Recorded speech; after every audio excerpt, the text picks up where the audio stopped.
बातमी बुलढाण्यातून आहे। बुलढाण्यातील पातुर्डामध्ये आज डॉक्टर बाबासाहेब आंबेडकर पदस्पर्श पावनभूमी सोहळा आयोजित करण्यात आलाय।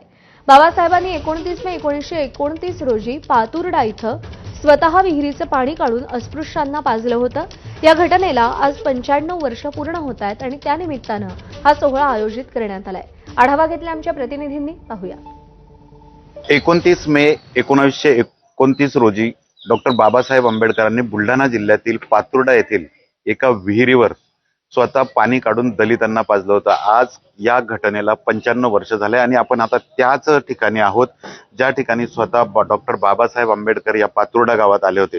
हीच ती विहीर आहे ज्यावेळी डॉक्टर बाबासाहेब आंबेडकर पातुर्डा येथे आले होते आणि त्यांनी याच विहिरीचं पाणी स्वतःच्या हाताने काढून दलितांना पाजलं होतं आणि तेव्हापासून या विहिरीचं मोठं महत्व आहे।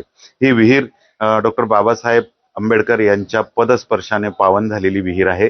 आज या घटनेला जवळपास 95 वर्ष झालेत आणि आज या ठिकाणी मोठे कार्यक्रम सुद्धा आयोजित करण्यात आलेले आहेत। खरं तर सामाजिक समतेची ही विहीर एक मोठं प्रतीक आता मानलं जातं आणि त्यामुळे दरवर्षी 29 मे रोजी या ठिकाणी दलित बांधव जमून मोठे कार्यक्रम साजरे करतात। 29 मे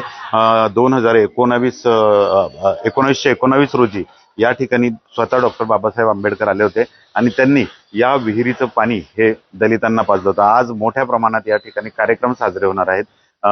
बाबासाहेबांचे अनुयायी या ठिकाणी येऊन अभिवादन करणार आहेत आणि दिवसभर मोठ्या कार्यक्रमांची रेलचेल या ठिकाणी असणार आहे।